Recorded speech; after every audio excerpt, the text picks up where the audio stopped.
번째 순서는요, 노지원 학생입니다. 혼자서 준비를 한 것 같은데요. 큰 박수 부탁드립니다. Today I'm going to introduce Gyeongbokgung excellence about harmonizing with nature, excellent building techniques, and the beauty of colors while comparing them with other countries. I hope more people can learn the value of our heritage after my speech. Please listen carefully.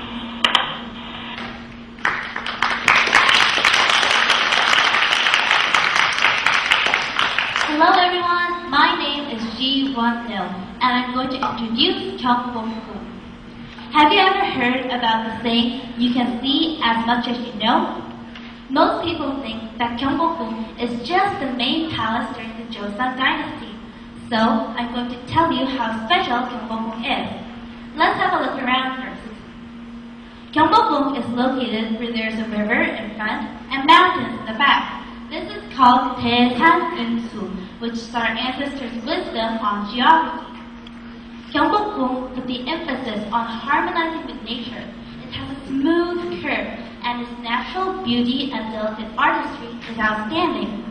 Then, what do the palaces look like in other countries? In China, they locate their palaces in a big field, and they build huge palaces grandly. This shows Sinocentrism. Japan, unlike Korea or China, shows mechanical sharpness on their palaces. They also show strict groupism.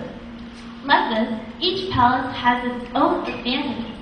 But I think Gyeongbokgung is an excellent palace that is based on nature, adaptation, and humanism. If you look at the roof of the main building, Gyeongbokgung, you can see many small figures. These figures are called Chapsang. Chapsang, they are the characters from the Chinese novel Journey to the West. Have you ever heard of the word Ochomuni? Ochomuni is another word for Chapsang. Our ancestors believed that Chapsang could protect the palace and the royal family from the evil spirits that tried to come in from the sky. Chapsang can also be seen in other countries. This is a Chapsang that you can see in China. It looks similar to our Chapsang, only fancier. Japan has a golden fish, similar to the ones we see in Buddhist temples on the roof instead of Chapsang. If you look under the roof, you can see many fancy building constructions. These building constructions are called gongpo. Did you know that no nails are used when our traditional buildings are built? The secret is right here in this gongpo. Gongpo helps support the heavy weight of the roof. There are two kinds of gongpo. One is called chushinpo, which has one gongpo on each pillar. The second is called kappo, which has several gongpo on each pillar. There is also a gongpo used on the corner of the roof called gippo. Don't you feel proud that our ancestors thought of this excellent building technique 600 years ago? If you look at kappo more closely, you can see many colorful patterns. These patterns are called tancheong. Tancheong is a traditional multicolored paintwork on wooden buildings. Tancheong is made out of 5 colors: red, yellow, green, blue, and white. Did you know that these colors have a meaning? Red means fire, yellow means ground, green means tree or plants, blue means water, and white means metal. These colors all together mean the universe. It mostly has a picture of a flower on the pattern, meaning the harmony of the 5 colors. Because tancheong represents the power of the elder, it was also used in Buddhist temples.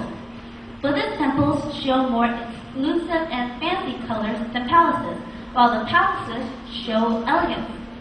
I think tancheong represents the citizen's character. China's tancheong has a fancy golden pattern, but it also has a bit boring feeling. Japan's tancheong has a simple and tender pattern. Finally, Korea's tancheong has a variety of materials and a unique pattern. Wow! Even though it is the same tancheong, it is so different. Inside Gyeongbokgung, there are many cultural assets and historical consciousness. It has natural beauty and delicate artistry. It also has a unique pattern, unlike the grand buildings of China and the restrained buildings of Japan.